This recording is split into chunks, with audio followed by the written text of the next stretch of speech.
है guys, welcome to DMTC mechanical education. दोस्तों, आपके लिए कि मैं क्वेश्चन बैंक पिछले 7 साल के एक्सपीरियंस से जो लेके आया हूं उसके ऊपर हम ये सीरीज़ चला रहे हैं, जिसका फर्स्ट पार्ट मैंने ऑलरेडी आपको दे दिया है।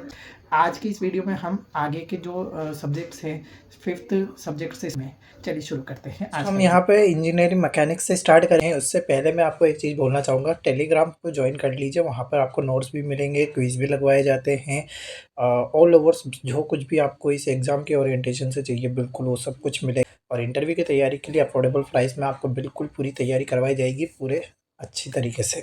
ठीक है ना? चलिए, तो यहाँ पर जो आपका दिया गया है इंजीनियरिंग मैकेनिक्स में पहला क्वेश्चन आता है रिजल्टेंट फोर्स के लिए। ठीक है, resultant force very very important question हो जाता है। मैं फिर बोल रहा हूँ आपसे कि इसके ऊपर जो बुक अगर आपको रेफरेंस के तौर पे चाहिए तो आर एस खम्मी को आप अच्छी तरीके से रेफ़र कीजिए। उसमें आपको डिप्लोमा वाइज एनपीसीएल से काफ़ी ज़्यादा क्वेश्चन बैठ जाते हैं। डिप्लोमा होल्डर्स के लिए काफ़ी अच्छी बुक है। और यहाँ से आपका जो मैकेनिक्स का पहला होता है उसमें रिजल्टेंट फोर्स के ऊपर definitely mechanics is very important for the NPCL exams scientific assistant. देखिए यहाँ पर न्यूमेरिकल आपको ध्यान रखना है। सेकंड क्वेश्चन जो आता है वो है what will be the weight of the body when the mass is 1 kg। अगर 1 kg अगर मास दिया गया है तो वेट क्या होगा? सबको पता है W=mg होता है। और mg में रख लीजिए 9.81 वैल्यू रखेंगे तो आपको जो है ऑल ओवर आएगा 1 न्यूटन, सॉरी 9.81 न्यूटन। ठीक है ना? चलिए, इसके बाद में बात करें third question, what is the condition of equilibrium of the body if the resultant force is are of the system और कॉन्करेंट फोर्सेस जो क्या है 0 है। तो यहाँ पर जो आपसे क्वेश्चन पूछा गया है कि एक्स डायरेक्शन में और वाई डायरेक्शन में क्या रहेगा, है ना? तो यहाँ पे sum of the all forces x direction should be equal to sigma x is equal to क्या होगा 0 होगा, और वाई के लिए भी क्या होगा 0 होगा। बिकॉज ऑफ कॉन्करेंट फोर्सेस अगर 0 है तो ये दोनों डायरेक्शन में 0 ही होने वाले हैं। पॉइंट पे जहाँ पे सारे फोर्सेस आके मिलता है वो कॉन्करेंट हो गया, है ना? चलिए, फोर्थ क्वेश्चन देखिए, ये वो क्वेश्चन है जो एनपीसीएल के लिए बहुत ही ज़्यादा पूछे जाए गए क्वेश्चन है और इन पे कमांडिंग होना वेरी वेरी इंपॉर्टेंट हो जाता है। और the apart weight of a man in the lift is less than real weight of the lift is going down. अगर कोई लिफ्ट के अंदर मैन है और वो अगर नीचे की तरफ जा रही है, ठीक है, गोइंग डाउन है, तो फिर यहाँ पर क्या वेट होगा मैन का, है ना? तो विद द एक्सेलरेशन के साथ में देखने को मिलता है ना? और जो कि विद द सम एक्सेलरेशन अगर आपको ऑप्शन मिल रहा है तो डेफिनेटली यही आंसर आपको लगा के आना है। डायरेक्ट क्वेश्चंस बता रहा हूँ, इनमें आपको ज़्यादा लोड नहीं लेना है। और जो एक चीज़ बोलूँगा, एग्ज़ाम निकालना है, जॉब लेनी है, तो जो चीज़ आपके एग्ज़ाम में पूछी जाती है उनमें आपको जो चीज़ अगर नहीं भी आ रही है तो आप अपनी तरीके से समझिए, क्योंकि वेरी वेरी इंपॉर्टेंट है। अगर वो क्वेश्चन स्किप करोगे तो दूसरा वाला बाजी मार जाएगा। ठीक है ना? ठीक, चलिए नेक्स्ट बात की जाए यहाँ पर, तो फिफ्थ क्वेश्चन आपका हो जाता है जो कि algebraic sum of moment of the forces forming a couple अगर बनाते हैं। एल्जेब्रिक सम ऑफ द किसका? मोमेंट का। अगर वो फोर्सेस फॉर्मिंग एक कपल बना रहे हैं तो एट एनी पॉइंट, है ना, about a point, any point, ठीक है, their plane is in the in their plane, plane के अंदर अगर कोई पॉइंट के अबाउट अगर कपल बनता है, इस तरीके का क्वेश्चन दिया गया है, तो वो किसके इक्वल होगा? Equal to the moment of couple, couple के मोमेंट के इक्वल होगा, राइट? चलिए नेक्स्ट क्वेश्चन, एक ब्लॉक है resting on the inclined plane begins to slide. मतलब समझ लीजिए ये एक अगर इंक्लाइंड है और यहाँ एक ब्लॉक है, वो अभी रेस्ट पर है, देन वो बोल रहा है कि वो अब जो है बिगिन कर रहा है स्लाइड होने के लिए। If the angle of inclination, angle of inclination जो है वो अगर आपको दिया गया है gradually increase to the 30 degree तक, है ना, the coefficient of friction between the block and plane. तो कोफिशिएंट ऑफ फ्रिक्शन का फॉर्मूला आपको पता होना चाहिए तभी ये सवाल सोल्व होगा। एंगल दे दिया गया है, इसके अलावा और कुछ नहीं दिया है। तो म्यू इज इक्वल्स टू क्या होता है? Tan theta.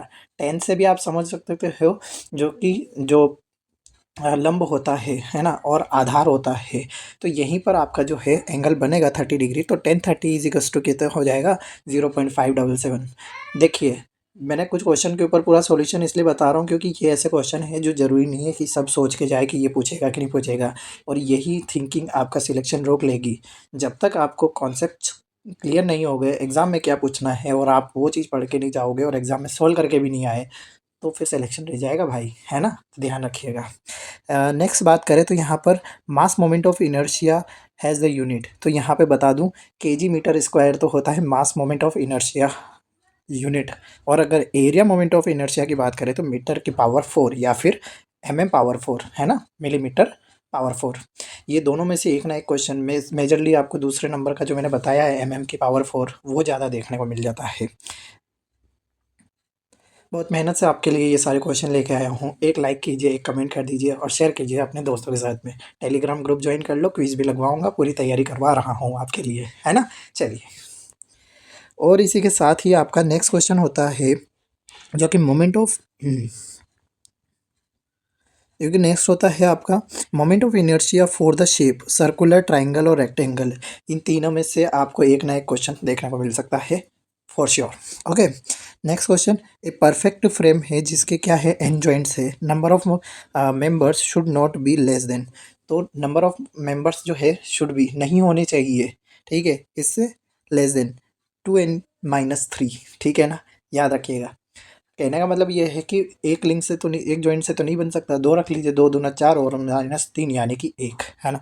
तो इस तरीके के जो है क्वेश्चन आपको पता होने चाहिए, 2n-3, ठीक।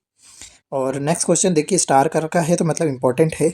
मोशन इक्वेशन जैसे कि कंपलसरी है, ऐसा एक क्वेश्चन देखने को मिल सकता है जो कि आपको पता ही है, v equals to u plus a t, first equation of the motion. Second क्या होता है, s equals to u t plus half a t square, second equation. और थर्ड होता है v square minus u square equals to 2as।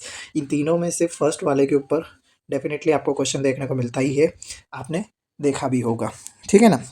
तो ये तो थे मैकेनिक्स के वो क्वेश्चन जो वेरी वेरी इंपॉर्टेंट, और सिलेक्शन हमने अगर दिए हैं तो डेफिनेटली ये क्वेश्चन आए भी हैं। और चाहें तो आप भाविन संचेला जी का इंटरव्यू जरूर देख लीजिए, काफ़ी ज़्यादा हेल्प होगी कि उन्होंने किस तरीके से तैयारी करी और आज जॉब में है, ठीक। ठीक, नेक्स्ट जो है वो है वर्कशॉप टेक्नोलॉजी के ऊपर, जिसमें कि फर्स्ट आता है आपका हॉट वर्किंग। देखिए बहुत सारे क्वेश्चन है वर्कशॉप टेक्नोलॉजी और प्रोडक्शन से, ध्यान रखिएगा।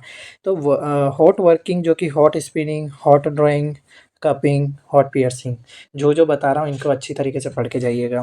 सेकंड आता है आपका तारापुर एटॉमिक स्टेशन में पूछा गया था क्वेश्चन पेपर में, जो कि कोल्ड वर्किंग में जैसे कोल्ड रोलिंग, इसका क्या होता है, main purpose to finish the hot rolled components to close tolerance and improve their toughness and hardness. ये इंपॉर्टेंट है, ध्यान रखिएगा, क्वेश्चन आ सकता है आपके। Cold heading, cold spinning, cold और शॉर्ट पिनिंग, शॉर्ट पिनिंग वाला भी इंपॉर्टेंट होता है, ध्यान रखिएगा, है ना।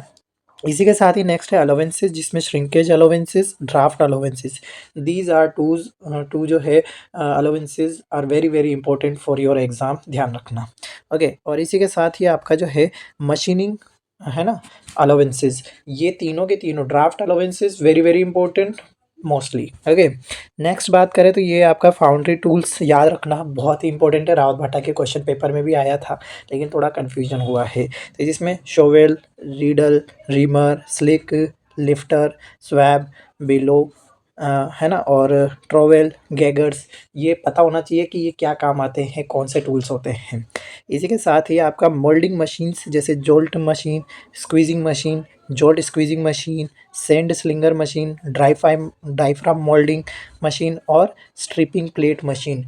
These are very very important for the machining purpose. Okay, next बात करें द मोल्डिंग सेंड, जो कि आपका green sand, dry sand, loam sand पे क्वेश्चन बनता है, ध्यान रखिएगा।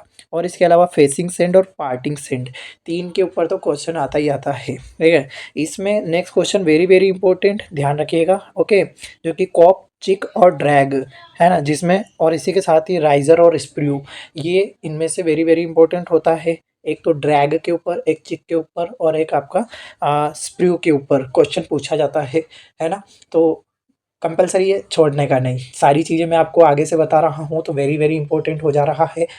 तो डेफिनेटली आपको डीआई में ये सब क्वेश्चन देखने को मिल ही रहे हैं।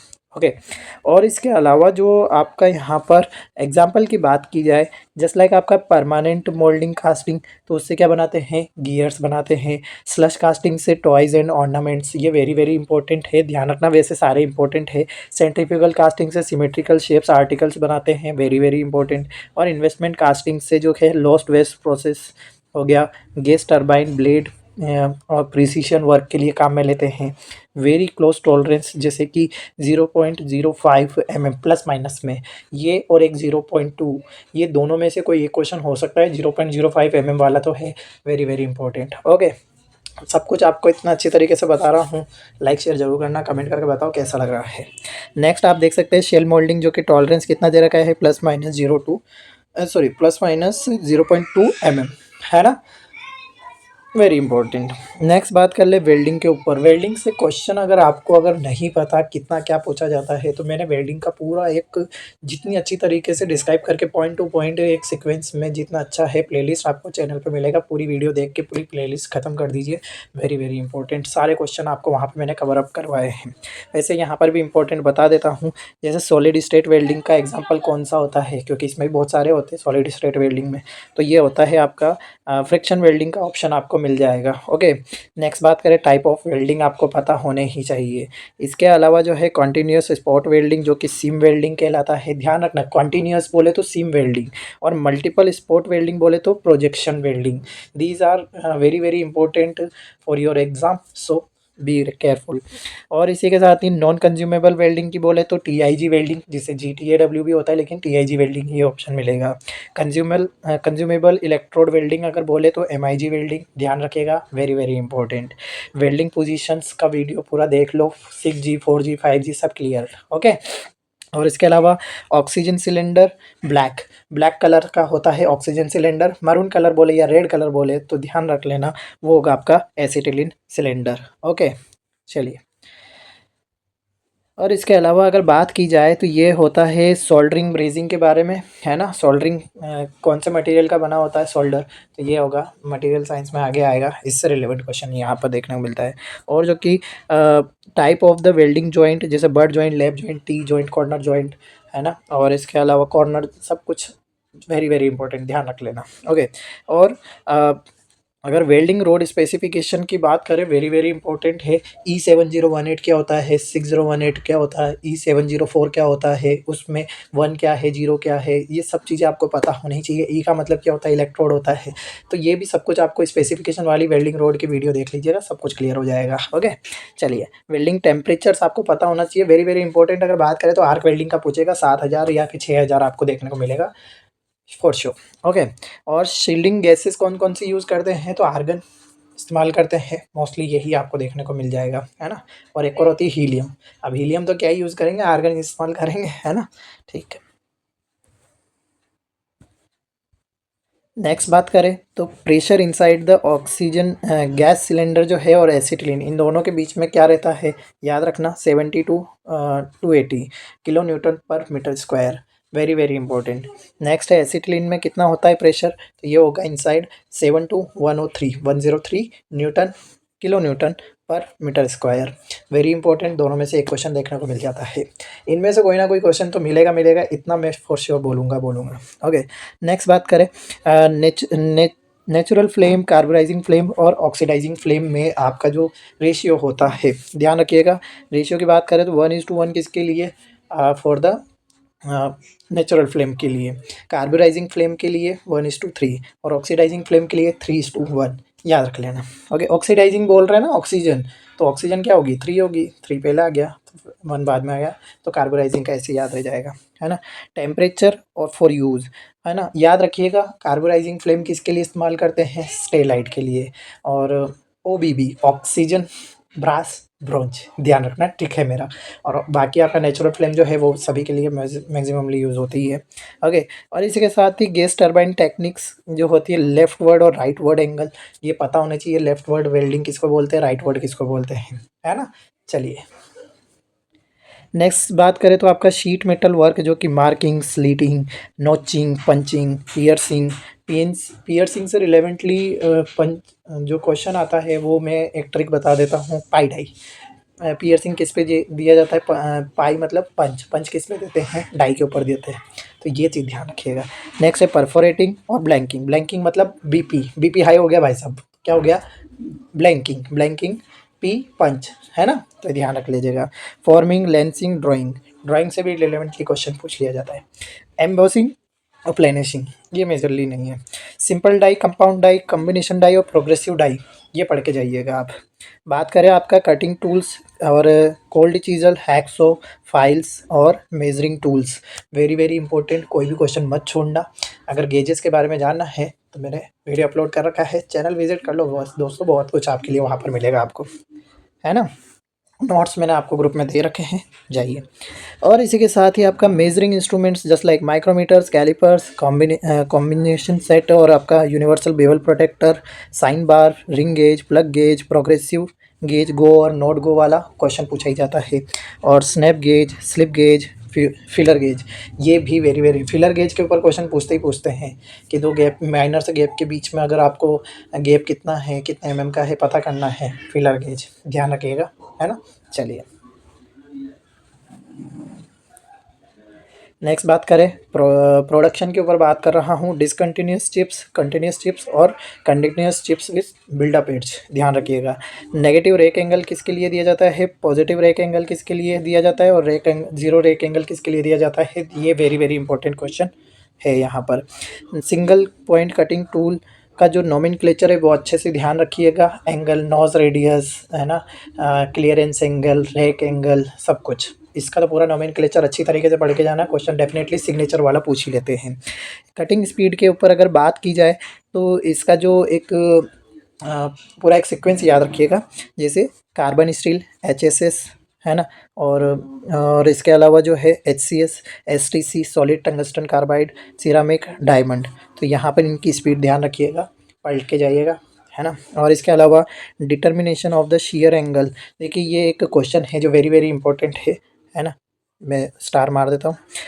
अल्फ़ा रेक एंगल जो है और फाई जो है वो शेयर एंगल है, बी जो है रिलीफ एंगल है, क्लियरेंस एंगल भी बोलते हैं, और कटिंग रेशियो आर, तो इसका फॉर्मूला क्या हो गया, T/TC, चिप थिकनेस। और जहाँ पे कि आपका shear angle may be determined by जो होता है वो होगा आपका tan phi equals to r cos alpha 1 minus r sine alpha, okay.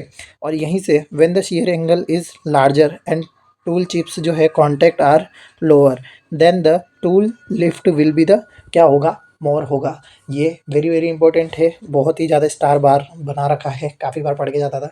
अब आपकी बारी, पढ़ के जाइए और सिलेक्शन ले लीजिए। मिठाई मेरी तरफ से खा लेना, ठीक है, मैं खिलाऊंगा आपको। वेरी वेरी इंपॉर्टेंट और my favourite question from the workshop technology. यहाँ पर आपका टेलर्स का जो इक्वेशन होता है for the tools life, VT की power n is equals to constant, यहाँ से क्वेश्चन पूछा जाता है आपके लिए। V होता है कटिंग स्पीड और VT जो होता है टूल लाइफ इन मिनट में, और n होता है एक्सपोनेंशियल, ओके।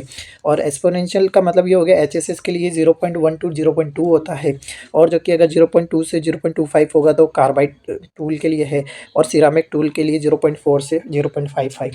मेजरली ये गलतियाँ काफ़ी लोग करते हैं, आपको बता रहा हूँ, डेफिनेटली श्योर करके आना कि ये क्वेश्चन गलती से भी गलत ना हो, प्रैक्टिसफुल मानना।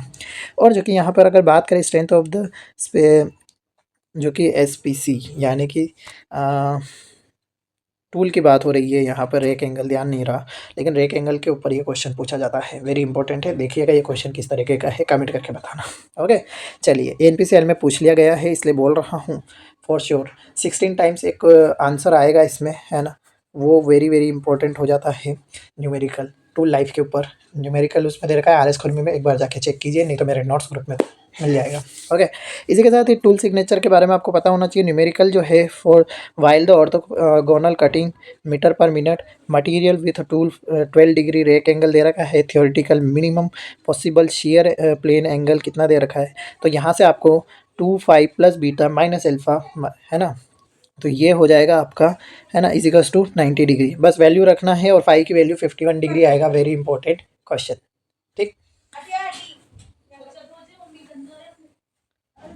और इसी के साथ ही आपका lathe machine, shaper machine, planer machine, इन सभी के अंदर क्या है, टूल कौन सा इस्तेमाल होता है। शेपर मशीन में जो है सिंगल पॉइंट कटिंग टूल, जिसमें क्या होता है, टूल आगे पीछे होता है, बेड जो है वो फिक्स रहेगा, जॉब आपका फिक्स रहेगा, ऐसा एक क्वेश्चन देखने को मिल सकता है।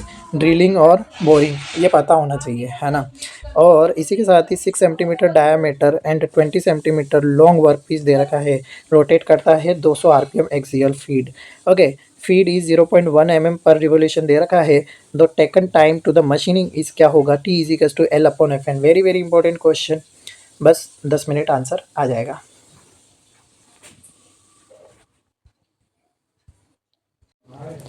नेक्स्ट क्वेश्चन है जो कि हेलिक्स एंगल के ऊपर बात कर रहे हैं। तो ये होता है माइल स्टील के लिए 118 यानी कि 118 degree angle, very important. Next बात करें आपका जो कि mechanism for the mechanical moment, sorry, mechanised moment of the carriage along an longitudinal axis. ध्यान रखना इसका आंसर होता है एप्रोन। ठीक है, कुछ चीज़ें हैं जो आपको ध्यान होनी चाहिए और डायरेक्टली आंसर हिट कर देना है। नेक्स्ट बात कर लें आपकी जो कि ग्राइंडिंग व्हील के ऊपर बात कर रहे हैं। तो ये होता है grade, grain size, bond, specification सब पता होना चाहिए। नंबर आपको दे दिया जाएगा जैसे 49C 36 H 6B 17। तो इनका मतलब क्या होता है सब कुछ आपको नोट्स में मिलेगा, जाइए ले लीजिए। और इसी के साथ ही आपके लिए ये क्वेश्चन जो है ग्राइंडिंग व्हील वाला एनपीसीआर में पूछा गया है। Cutting speed of the tool pi DN by 1000 metre per minute, और इसी से ग्राइंडिंग स्पीड निकालनी है पाईडीएन बाई 60 तो मीटर पर सेकंड। ठीक है ना, ओके। और इस कटिंग स्पीड में और ग्राइंडिंग स्पीड थोड़ा ध्यान रख लेना, ये बात है। जिग एंड फिक्सचर्स के ऊपर आपको क्वेश्चन पता होना चाहिए, पढ़ के जाइएगा। और लास्ट है आपका एनपीसीआईएल से द डैश जो है cutting edge of the twist drill are known as, इसे क्या बोलते हैं, लिप्स बोलते हैं। और जो कि the process of bevelling sharp end of the work piece, इसे क्या बोलते हैं, चैम्फरिंग कहते हैं। ठीक है ना। और लास्ट जो है आपका यहाँ पर वो आता है ultrasonic machining, electro discharge machining और इलेक्ट्रोकेमिकल मशीनिंग। ये वेरी वेरी इंपॉर्टेंट है, तीनों के बारे में पढ़ के जाइएगा, पूछ लिया जाएगा। ठीक है ना। तो आज की इस वीडियो में मैं इतने ही सब्जेक्ट आपको पूरे करवा रहा हूँ। मैं मिलता हूँ नेक्स्ट वीडियो में। वीडियो को लाइक करें, शेयर करें और टेलीग्राम को ज्वाइन कीजिए, सब कुछ आपके लिए फ्री है। जय हिंद, जय भारत।